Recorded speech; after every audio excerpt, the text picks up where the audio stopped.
E aí, pessoal, afinal, a lacração existe ou não? O que será que é verdade, o que será que é loucura? Bem, para acabar de uma vez com essa discussão e a gente possa, de uma vez, botar uma pá de cal nesse assunto, eu resolvi trazer um vídeo do Peter Jordan onde ele aborda exatamente esse assunto e consegue explicar para todos nós de uma forma pontual e direta e com um grande exemplo, galera. Algo assim que não tem o que discutir sobre o que é uma lacração e o que ela faz dentro de uma obra. Então, sem enrolação, vamos pro vídeo.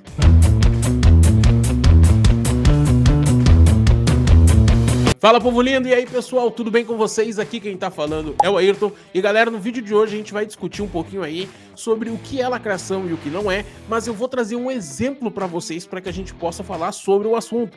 E não é qualquer exemplo, é simplesmente um vídeo do Peter Jordan falando sobre isso e que tá simplesmente incrível. O cara trouxe todos os pontos e argumentos possíveis, que vai acabar com essa discussão de muitos canais aí que diz que lacração não existe, que a gente tá vendo coisa demais e por aí afora. Mas então a gente vai reagir, ver esse vídeo e discutir aqui. Mas antes eu peço para vocês que se inscrevam no canal, que ativem o sininho das notificações, que é mais importante para ajudar a gente a continuar crescendo. Deixe um like, que isso ajuda a gente a alcançar ainda mais pessoas e buscar o nosso tão sonhado objetivo, que é os 15 mil inscritos ainda esse ano. E galera, se puderem, deixe aqui nos comentários o que vocês acham dessa discussão. Lacração existe ou não? Isso incomoda vocês ou não? Deixa aqui nos comentários que eu quero saber a opinião de cada um. Bom, pessoal, a gente já tá aqui na outra tela, pronto para reagir a esse vídeo.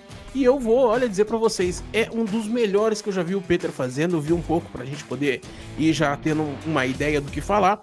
Mas aqui, vamos todo mundo reagir juntos ao vídeo do Peter sobre o Sentinela, Até onde vai a lacração? A arte está morrendo aos poucos. Vamos ver o que ele disse. Bom, se fosse só isso, até tava ok. Só que a Marvel decidiu trazer de volta a revista do Sentry no final do ano passado, ok? Ué, Pedro, isso é bom, né? O Sentry voltou. Não. A revista do Sentry voltou. O Sentry não. Aí a gente já começa a ter um grande ponto, Já houve uma substituição. O Sentry não retornou. Nessa história, vamos lá. 6 pessoas aleatórias ganham os poderes do Sentry do nada. Vamos por partes aqui, 1. É uma garota negra, uma jovem jornalista progressista e cadeirante. 2. É um indiano mutante entregador de iFood que sofre preconceito por causa do nariz dele e dos pés mutantes. Os melhores. 3. É um asiático LGBT que é ilusionista. 4. É uma trabalhadora latina gordinha, mãe de 3 filhos. 5. É uma mulher empoderada que passou a usar a super velocidade do Sentry para fazer jornada dupla de trabalho, se é possível. 6. Um hétero branco. Agora vem a pergunta de $1 milhão. 1 milhão de sóis, tanto faz. A pergunta mais difícil de todos os tempos. Adivinhe qual desses 6 o escritor colocou para ser um vilão sociopata e assediador da história? Aí eu só pergunto para vocês, vou dar uma pausa aqui para que vocês possam responder nos comentários. Quem será que o escritor escolheu? Quem será o grande vilão dessa obra? Responde aí nos comentários. Adivinha? Vai? O que vocês estão falando? Quem? Não preciso nem responder. O Ryan, que é um branco, saiu absorvendo a sangue frio todos os outros que ele encontrava. Aquela imagem escrachada de assassino de minorias. Cada vez que ele absorvia um deles... O homem branco, loiro, matando minorias. Nenhuma visão política sobre isso, A gente concorda, isso aqui é meramente ilustrativo, isso aí é natural. Ele ficava mais poderoso, ganhava mais poderes do Sentry, do Sentinela. No final da história só sobra Mallory viva, A que tem paralisia cerebral e a cadeirante, aquela que eu falei. Mas mesmo com todos os outros 4 que estão mortos, o espírito deles consegue se comunicar com a Mallory pela ligação que eles têm por compartilhar o mesmo plano espiritual. Então, mesmo mortos ainda estão vivendo.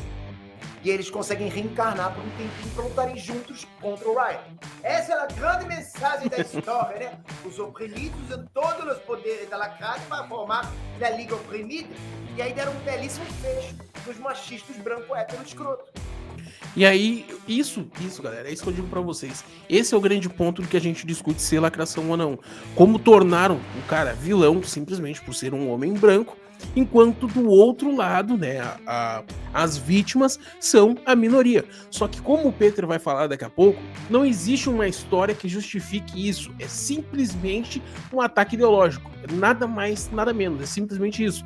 Mas por quê? Porque não existe uma história. Eles abordam somente isso, nada mais.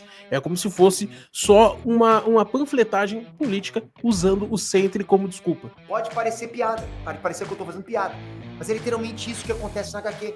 No final, a Mallory vira a nova Sentry. Ela foi a última a ficar com os poderes do Sentry, né? Só mudou o nome pra Solaris. Mas ao invés da Mallory ter duas personalidades, como tem o Bob, né, que é o Sentry e o Void, ela na verdade tem aquele grupo minoria oprimida lá que pode Eles não vão morrer, né? Junto com ela. Então, sério, galera, esse é o tipo de caso que eu citei naquele meu vídeo de resposta do Yasuo. Isso aqui é quando os lacrolas forçam a barra ao invés de trazerem representatividade, sabe? É exatamente esse, eu acho que é o grande ponto, né? Eles não introduzem personagens, eles simplesmente destroem o que era o personagem anteriormente para poder utilizar como um palanque para que eles possam usar e abusar do que eles querem dizer da maneira que eles acreditam, na visão deles do mundo. Só que eles não estão usando uma história particular deles ou uma HQ que eles criaram, não, eles estão utilizando um herói, um personagem que já existe há muito tempo. E isso é o que acaba causando toda essa discussão. Ao invés de trazerem algo benéfico para a discussão.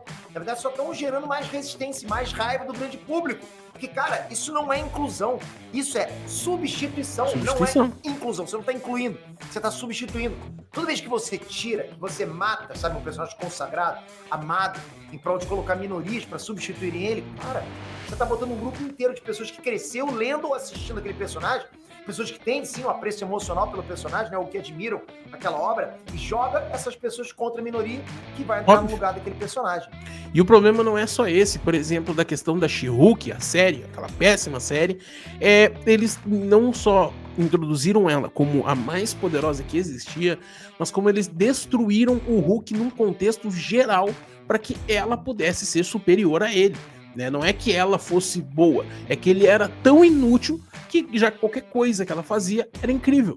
Então isso acaba fazendo com que as pessoas também sintam raiva, não é somente a substituição, é forçar, essa forçação. A She-Hulk pode ser incrível, ela pode ser forte, ela podia fazer o que quisesse, só que eles decidiram utilizar ela como um outro palanque ideológico, simplesmente ridicularizando todos os homens que apareciam naquela série.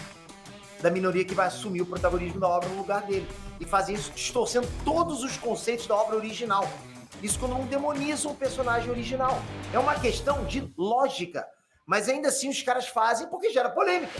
E polêmica vende, ok? Vende. Até por isso, às vezes, eu até fico na dúvida se vale ou não vale a pena eu chegar aqui no canal e falar sobre. Eu não sei, sabe? Porque muitas vezes eu fazer isso, acho que só vai dar mais audiência pra aquela coisa, né? E assim, galera, executivo... E vende, mas não é a longo prazo. A gente tá vendo hoje a Harley Davidson e a Jack Daniels abandonando qualquer tipo de questão de diversidade no seu produto, né? Eles vão vender como se deve vender. É uma moto, simplesmente uma moto. Vamos ali, porque o meu público-alvo é pessoas, homens acima de 40 anos. É o público-alvo da Harley Davidson. Então, produzir uma moto para esse público. A cerveja... a Bud Light, acho que também foi a mesma coisa. Depois de um prejuízo gigantesco, abandonaram essa ideia de fazer propaganda da diversidade, sendo que não vai vender assim, entendeu? Tu acaba perdendo o teu público original para tentar agradar uma minoria que não vai acabar consumindo. E isso é o que prejudica as empresas, e eu acho que a questão da Marvel hoje simplesmente querer varrer a Colite de tudo é exatamente isso. De empresa grande, porque nem saber o que estão falando, ele não tá sabendo que estão escrevendo história. Você acha que ele sabe? Ele nem sabe que existe série, né? Ele não quer saber qual assunto, ele só quer saber de números, show me the money. Então, mais os investidores do que o dono mesmo. O dono da Disney sabe, ele tem que saber das coisas. No caso da série da Velma, por exemplo, todo mundo sabe que aquela série é uma bosta. História ruim, nada a ver com a essência do que é Scooby-Doo. E eles distorceram tudo, né? Todos os personagens, acho que não teve um que se salvou. E se eu não me engano, é um dos primeiros vídeos que a gente faz no canal, é sobre essa série da Velma. E eu digo pra vocês, cara, eu simplesmente não acreditei no que tava vendo. Não era só a caracterização, por exemplo, da Velma, era tudo era ruim. E ao invés de trazer representatividade, traz estereótipos preconceituosos, entende? Diálogos totalmente vergonha alheia. Isso não ajuda em nenhuma pauta social, é o oposto. Isso prejudica a pauta do racismo, por exemplo. Isso só serve para botar mais lenha na fogueira. Cara, pode ver, isso tá botando lenha na fogueira, ponto, cara. Mas aí o engravatado vai olhar os números, porra, tá trending topic no Twitter, tema de pesquisa no Google Trends disparado, um monte de gente assistindo, né? Mesmo que a maioria só esteja assistindo pra falar mal e ver os absurdos que estão ali, ainda assim estão assistindo, entende? A Colite é um exemplo, né? O primeiro e o último episódio foi disparado os melhores da série, mas é porque as pessoas foram ver se realmente era ruim no primeiro episódio e confirmaram que era. E no último, chegaram pra ver o fim da desgraça, como é que ela foi, e ver, cara, o final de Acolyte é um troço assim surreal, que ele conseguiu, eu vou dizer pra vocês, ser um dos piores episódios e destruir tudo o que Star Wars significa. Mas isso é papo pra outro vídeo. Resultado, o negócio fica popular e ganha a segunda temporada. Agora tem pra terceira. Essa é a sensação que eu tenho com esse negócio do centro, entende? Eu não sei se vale a pena falar disso, tentar fazer disso um trending. Até porque você vê que essa HQ é uma história bait total. Eles fazem esse tipo de HQ pra galera comprar na esperança do centro e voltar no final. Enquanto isso, né, durante as edições, é só um monte de pauta ideológica amontoada. E é basicamente todos os produtos que a Disney vinha vendendo ultimamente é isso. É só pauta ideológica com pequenos passos de alguma história que eles estão utilizando como palanque. Só isso. Não tem nem história. Todas as cenas são pautas ideológicas jogadas de qualquer jeito no papel. Pra vocês terem uma ideia, nessa HQ, o ilusionista do Sentries tá fazendo um show no meio da Times Square e desperta os poderes quando um cara comete um crime de ódio do nada. Simplesmente aparece um macho escroto branco que atira nele do nada. E é o mesmo padrão, né? Sempre um homem hétero branco que aparece pra causar isso aí. Mas não tem nada de lacração, isso aí é só a impressão minha. O cara olhou pra ele e... Eu tô errado. É isso. Aí esse ilusionista LGBT ressuscita com os poderes de ressurreição do Sentry. E o date dele, né, o boyzinho que tava lá saindo com ele, que é um boy padrão, simplesmente surta. Porque acha que ele ressuscitou por ser um mutante. Aí do nada, aí o cara que tava com ele também faz discurso de ódio. Do nada. Gratuito. Tudo foi só pra oprimir o cara nessa cena. Daí começa a xingar ele de tudo quanto é nome do nada. Esse é o nível da parada, sabe? Todo o conteúdo da HQ é todo mundo sofrendo todo tipo de preconceito de machos brancos o tempo todo. Levando piada, tiro, perdendo o braço dos machos brancos. Enfim, nem a pior fanfic que você imaginaria sendo feita no Twitter seria assim. E olha que o Twitter tem cada fanfic que eu vou te contar. E a Marvel tá publicando isso. É uma verdadeira demonização de uma etnia. E a Marvel publica, né? Vamos fazer o quê? Olha os últimos projetos que ela vem fazendo. Não tem como a gente imaginar que eles não vão produzir em larga escala esse tipo de história. É totalmente intencional o vídeo. E essas pautas nessa HQ são coisas completamente aleatórias, que não tem nada a ver com a trama principal da história. Tipo, do nada, o escritor bota 3 páginas da Mallory esbarrando com refugiados. Do nada! Ela tá voando e esbarra com refugiados. Salva eles e fala que eles vão sofrer muito preconceito e pobreza. Tipo, cara, o que isso tem a ver com a história? E esse é o grande ponto que eu acho que da lacração que as pessoas ainda tentam explicar e algumas não querem escutar, é que eles não estão se importando com a história, com a essência do assunto. Falar sobre a origem do herói, falar sobre os poderes, sobre quem ele salva, sobre a jornada do herói, sobre tudo isso. Não, eles simplesmente querem passar as pautas ideológicas deles em cima de qualquer cena. Qualquer cena que eles podem aproveitar. Ou introduzir uma cena, mesmo que seja sem contexto. Que nem nesse caso. É sem contexto nenhum. Mas eles largam ali, que é pra poder passar essa mensagem independente do que tá acontecendo. Percebe que estão incluindo coisa ali que não precisava. Tá acima da história. O Jason Lu, escritor, só jogou isso lá do nada. Vira a cabeça dele, vou botar, acho que isso é bom. Ele deve estar dando um check numa listinha de pautas, né, que ele deve colocar aleatoriamente em cada página. Tipo, essa página tem que ter essa pauta, essa outra tem que ter essa outra aqui, entende? Ele não tá contando uma história, ele tá fazendo uma checklist de pautas ideológicas. Você vê claramente que as pautas ideológicas são mais importantes do que o fato de contar uma história coesa e que tem algum sentido. E que se pelo menos contasse. Você só se importa com isso, não se importa com a história. Aliás, a história ali não existe, ok? Só existe pauta. Nenhum personagem tem um pingo de personalidade que não seja só sofrendo ou algum prejuízo de gênero ou raça. É isso. Ninguém tem personalidade. Tipo, é a lacrada mais genérica que você pode imaginar. E olha que a Rosalinda, ok? A Sentry Latina, é mãe de 3 filhos. Ela foi morta, virou espírito. E a história caga pros 3 filhos dela que ficaram por aí sem mãe, enquanto ela fica rindo por aí feliz por tá batendo no Sentry branco. Né, e aí? O que eu vou dizer pra vocês? É lacração? Não é? Eu tô viajando? Eu que tô louco? Eu tô louco. Eu tô fora da casinha. Eu tô vendo coisa onde não existe. Isso é um quadrinho lançado pela Marvel, mas eu tô louco. Você vê que a parada não tem profundidade nem da tábua de passar roupa. O escritor sequer se dá um trabalho pra dar uma representatividade de verdade pro protagonista, sabe? Pra Mallory. Tipo, mostrar ela sendo badass na cadeira de rodas. Porque quando ela usa os poderes no centro, ela fica em pé, normal. Como se ela nem fosse cadeirante. Pô, que raio de empoderamento você dá pra um cadeirante assim? Aí eu te pergunto, por que fazer ela cadeirante se ela pode simplesmente não ser cadeirante na hora que ela quiser? Seria tipo o Demolidor enxergar pra lutar e poder enxergar na hora que quisesse enxergar. Ou seja, a parte legal do Demolidor Não seria ele ser cego. Seria o fato dele poder deixar de ser cego quando ele quisesse. E qual seria a Percebe utilidade? que os caras erram na mão? Até na própria pauta os caras conseguem errar. E isso que me impressiona. Eles passam a vida inteira tentando lacrar de uma maneira jamais vista. Quando eles têm a oportunidade de fazer o que querem, aí ó a incoerência. Os caras não sabem, cara, eles estão Quem diria? perdidos. No mundo de super-heróis, isso é capacitismo. Porque não tem sentido narrativo nisso. Te dirá representatividade, né? Pelo contrário. Isso passa para o leitor a mensagem que, para ele ser um herói, ele teria que se livrar da deficiência física dele. Não superar. Uma situação. Sendo que o fato do herói é superar as dificuldades e todos os problemas, né? Tu tá sempre... teus limites, tu supera, a dificuldade, tu supera. Isso é uma atitude de herói. Nesse caso, só elimina, né? Quando se torna um herói, tu não tem mais dificuldade. Apresenta para o leitor a deficiência física como uma limitação. Cara, isso é um erro narrativo tão básico. Eu espero que vocês estejam entendendo o que eu tô passando para vocês. Cometer um erro desse na Marvel, sabe? Na editora que o Stan Lee já explicava isso 60 anos atrás, é brincadeira. Um exemplo de boa representatividade nesse sentido foi a Bárbara Gordon, né? Depois de ficar na cadeira de rodas, ela deixou de ser a Batgirl e passou a ser Oráculo. E como Oráculo, ela continuou sendo badass.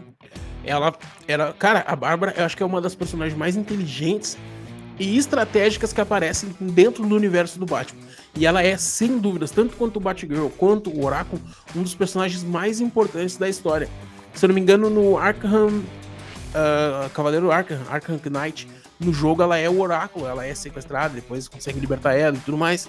Mas ela se mostra sempre ser os olhos do Batman e a estratégia pro Batman. Ela que conduz ele tanto no game quanto nas HQs e filmes. Ela sempre é assim. Super inteligente. Era o crânio para todos os heróis na DC. Aí sim. E ela continuou porradeira, ok? Mesmo na cadeira de rodas, ela treinava, fazia nas animações também aparece. Marciais, descia o cacete assassinos treinados. Isso aqui é representatividade sem capacitismo. Presta atenção. Você pegou realmente um cadeirante pra meter um cacete em geral. Porra, aí sim. Imagina a quantidade de cadeirante que vai se ver nele. Na Bárbara agora, no caso, né? E é uma boa representação. As pessoas. Representatividade é, por exemplo, pegar o professor Xavier pra jogar no Mutant Academy 2 e... Foi mal. Não era pra rir, mas, pô... Encheu o Ciclope de enxaqueca. Meteu o carrinho cadeirada de roda giratória nele. Isso aqui sim, cara. Isso é representatividade. Tu tá rindo também que eu sei, Pedro. Então, olha lá. Atividade, porra, galera. Aí sim. Mas olha só que curioso. Esses dois personagens que eu citei agora não usam cadeira de rodas nos quadrinhos há muito tempo. Xavier não usa cadeira de rodas há mais de 2 décadas. Pois é, né? Faz tempo. Eu não uso cadeira de rodas desde o reboot dos 952 em 2011. O que me faz pensar que a Marvel e DC não estão preocupados com esse tipo de representatividade. Eles não estão nem aí para representatividade, não estão. Eles só querem gerar polêmica barata e causar substituindo personagens tradicionais e ainda parecerem politicamente corretos.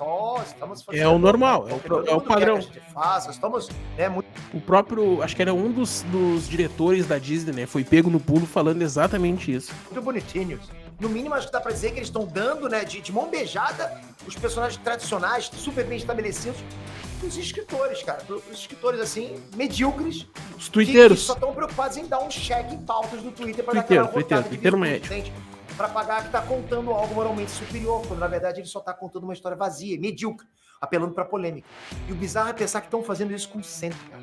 Um personagem com uma lore profunda, cheio de complexidade. Acho que um dos melhores. Mas acho que a gente pode encerrar pelo menos a primeira parte desse vídeo por aqui, porque a gente vai ter, né, a gente vai discutir ainda bastante sobre isso. Vamos trocar de tela só para dar uma encerradinha no vídeo. E bem, pessoal, eu espero que vocês tenham entendido, né, um pouco do que eu tô querendo dizer. Se quiserem que continue esse react aqui, comenta aqui embaixo para continuar, peçam a parte 2, né? Eu quero a parte 2, comenta aí embaixo, que eu vou trazer para vocês a continuidade desse react. Mas galera, é só para vocês terem uma ideia exata do que tá acontecendo. Isso que a gente viu agora é algo mais comum que tá rolando no mundo dos quadrinhos, das séries, né, do streaming, do cinema. É o que tá rolando sempre, galera. A gente tá vendo esse tipo de substituição, esse tipo de distorção de história.